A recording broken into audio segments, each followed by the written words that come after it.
Hello again, my lovely listeners. This episode comes with a warning, and if you think you'll be triggered by hearing detailed stories about domestic abuse, I advise you not to listen, but you can always go and listen to my bonus episode 14, where I'll break down all the different behaviours from this episode and some useful tips and advice on dealing with the effects of domestic abuse. In this episode, I speak with my guest about her abusive relationship and how quickly it can happen and how she escaped. Welcome to The Secrets in the Powder Room, where we share stories and open up conversations about all the secrets women are forced to keep out of fear and shame. I'm Louise Bryant, professional certified coach, intuitive eating counsellor, a trauma-informed domestic abuse specialist and survivor. I'm here to help you on your healing journey and help you feel like you're not alone. This is not to be a replacement of your own professional medical and or legal advice. This podcast contains adult language and content. Listener discretion is advised.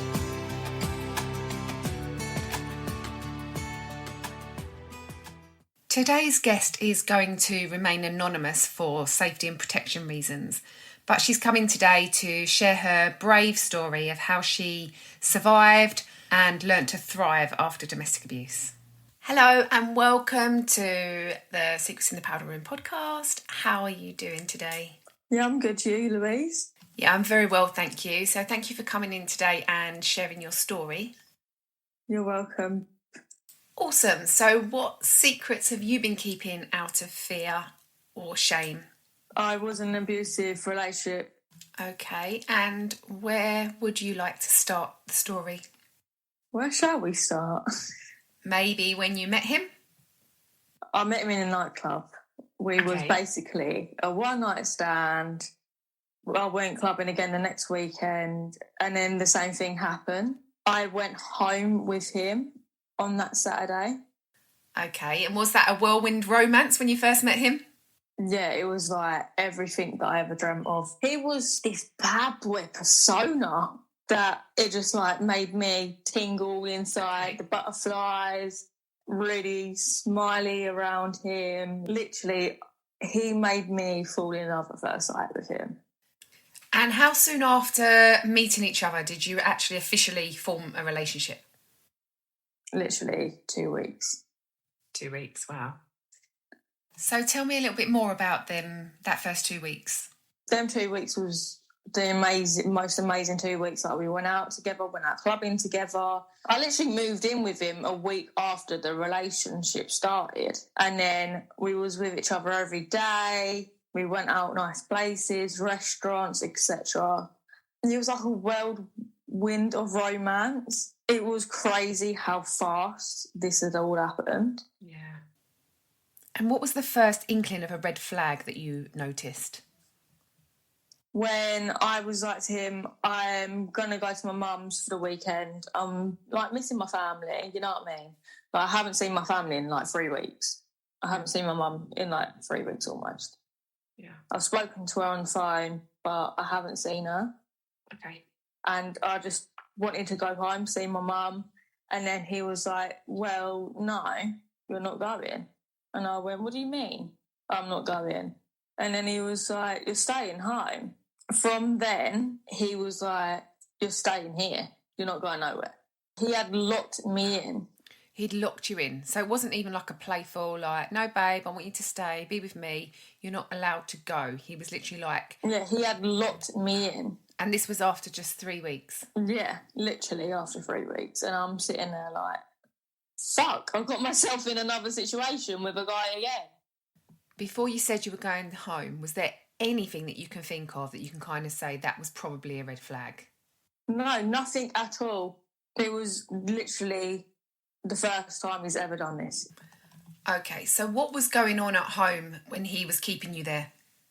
Obviously, I stayed in, and it was to the point where he made me do all the cooking, the cleaning around the house. I was doing that for the whole time in the relationship. And then I said to him, babe, I'm in pain, I've got a headache. I need to get some paracetamol. He was like, I've got some paracetamol and ibuprofen, take both. And at this point, he had to give me Adderall and morphine. Wow, and how did them drugs affect you?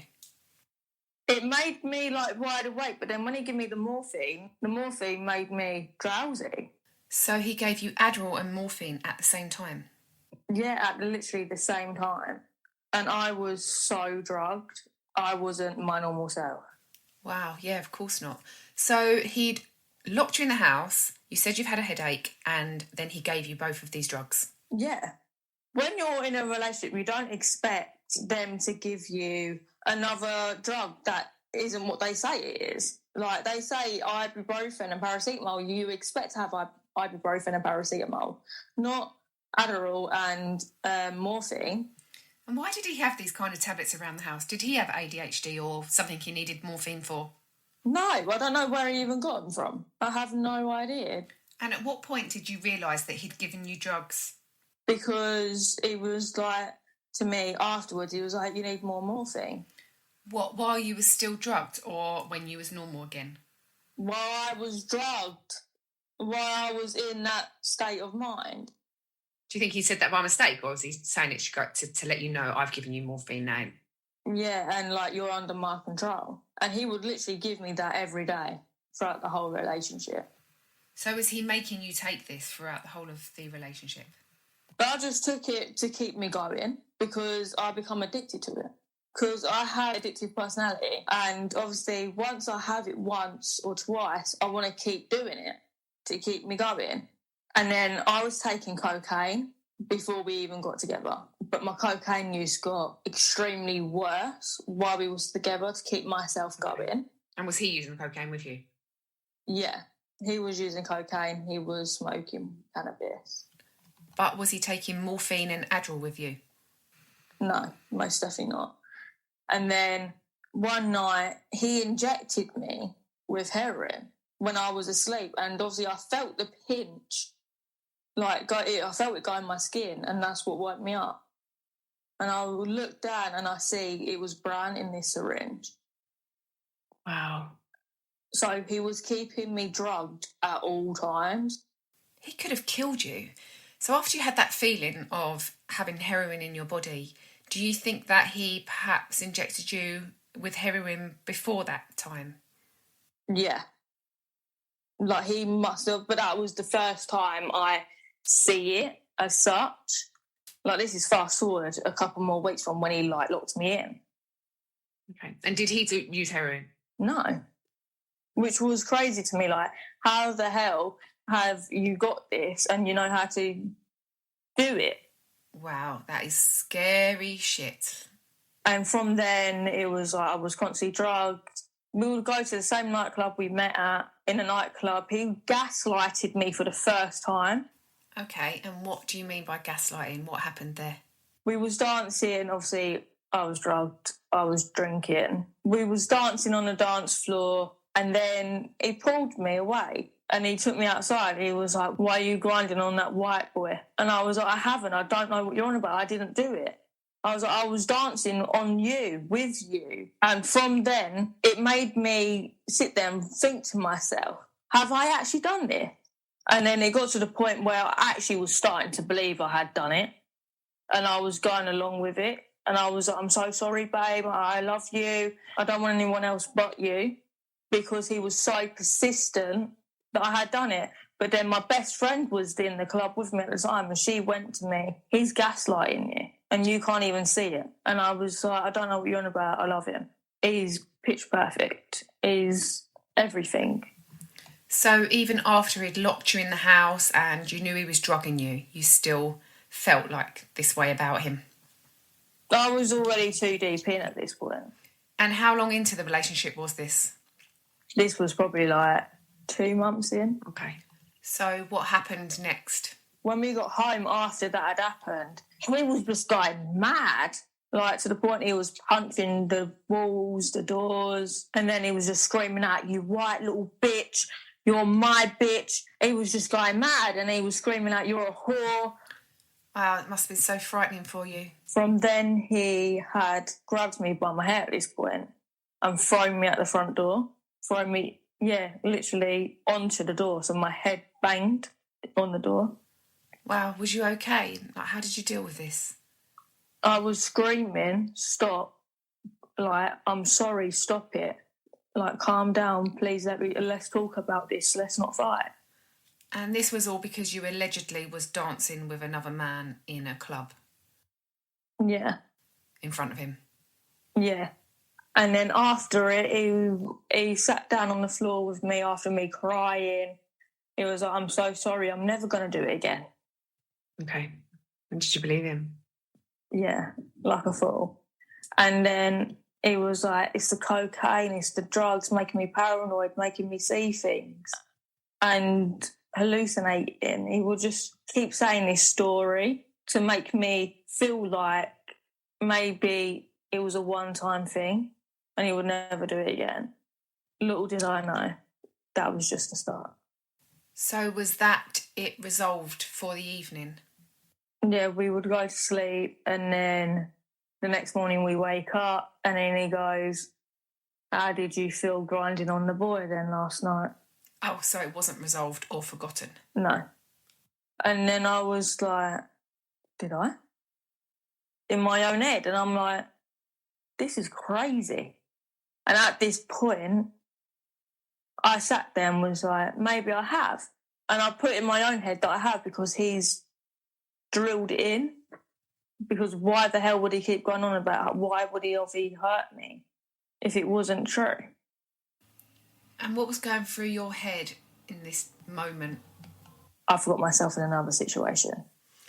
And when you get to that realisation that you've got yourself into a situation or you've been, unfortunately, you're in a situation that you're out of control of, you've got no control of this, it affects everything, doesn't it? So how did this affect you in your life? Oh, it affected me massively. Like, it affected me to the point where it was affecting my work life, my family life, my friendship life. My mental health was a big impact. My physical health was bad at this point. I lost a lot of weight, and I mean a lot of weight in a short amount of time. And it got to the point where I didn't want to be alive anymore. And why was that? Was that because you felt trapped and like you couldn't get out of this relationship? Yeah, I felt like I was trapped. Like, no matter what I would do, he would have me under his spell. Okay. And did you manage to get any time away from him in this period of time? I went to my mum's, I packed my bags and I was like, I'm going to my mum's for a break. So he obviously let you go this time. And how long was this break for? The break only lasted 2 days. And why was that? He called me, was calling me all the time.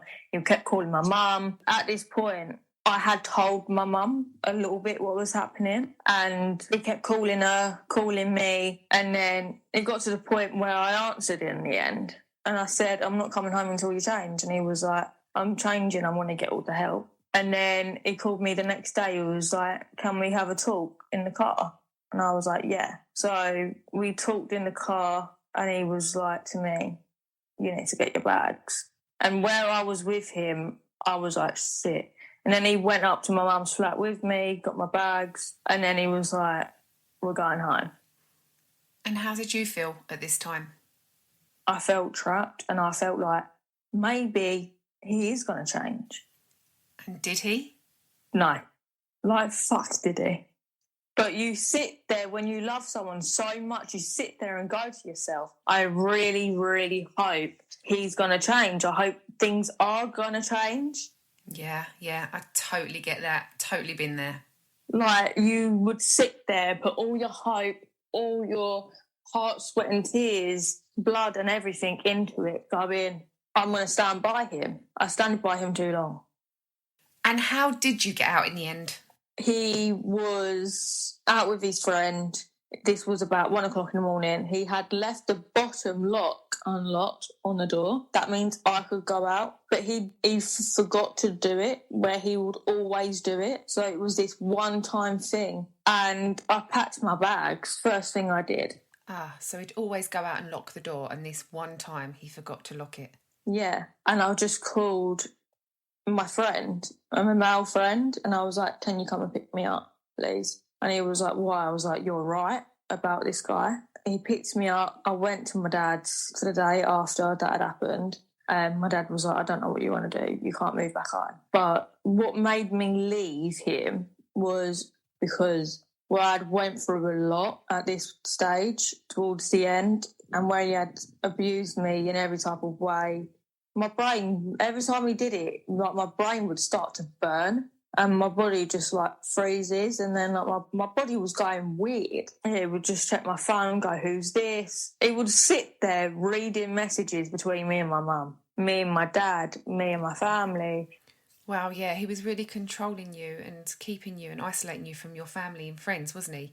And I think, you said that you was in fight or flight mode, so your adrenaline and cortisol levels, your stress hormones were so high that must have been really confusing, hence the way your brain was feeling. And not to mention all the drugs that he was giving you. I mean, that must have, with the concoction of your hormones and all the drugs, no wonder you were feeling this way.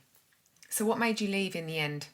What made me leave was we had got into an argument, and then he's just strangled me, grabbed me by the hair, slapped me, punched me at this point in the living room. And then it got to the point where he just grabbed me by my hair and chucked me on the bed.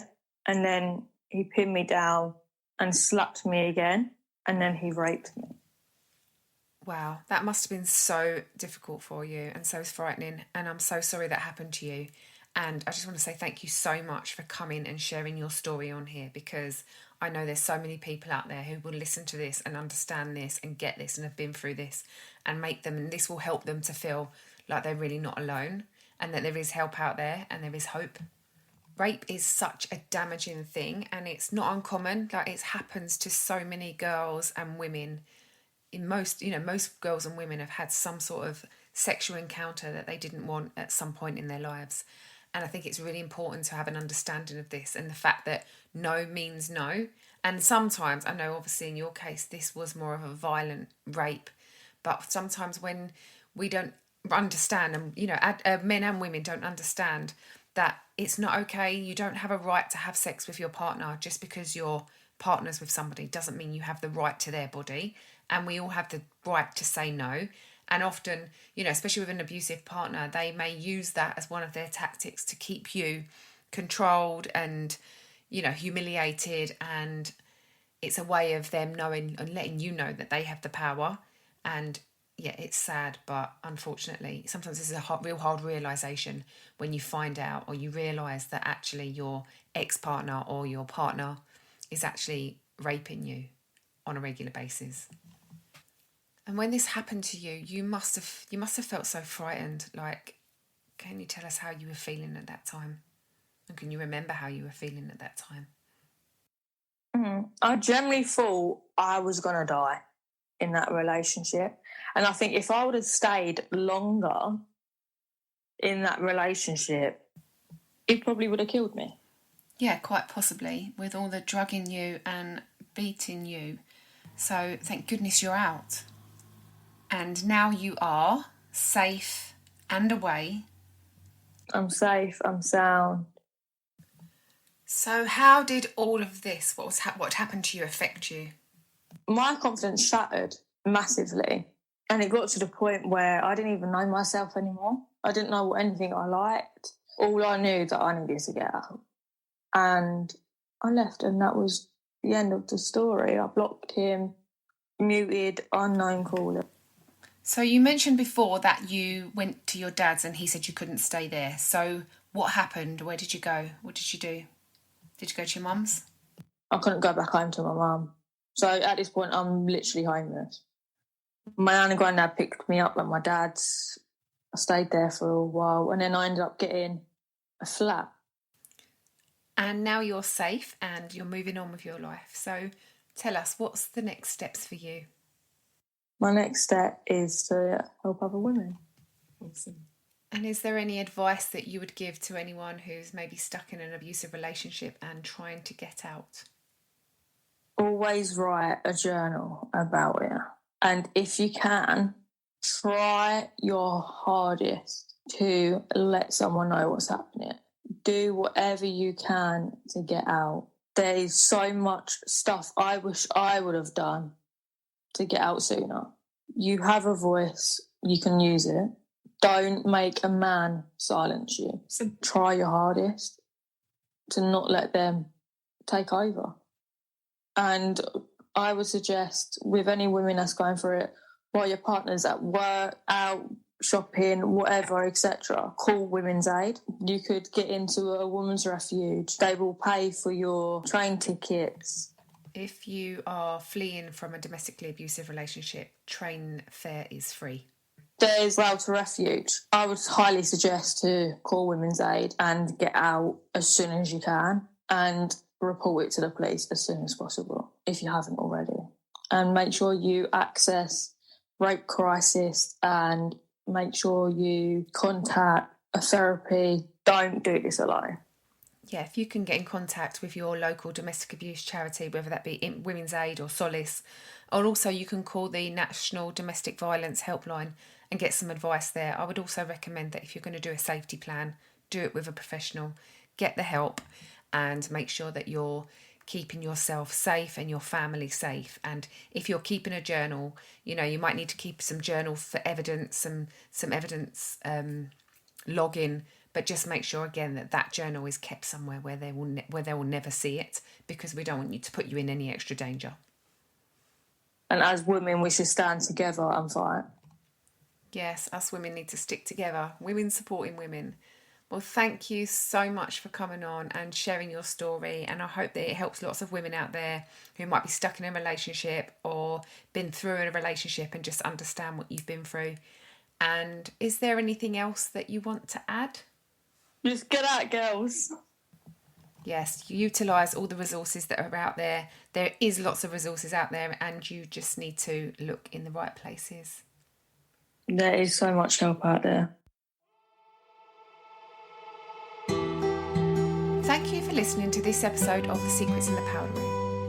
Look out for the bonus episode on this episode where I will unpack and explain all the different tactics used in this story. And if you've been affected by domestic abuse, please reach out to the National Domestic Abuse Violence Helpline or your local domestic abuse services. And if you're in any immediate danger, call 999. And don't forget to leave a review and subscribe to the podcast so you don't miss an episode.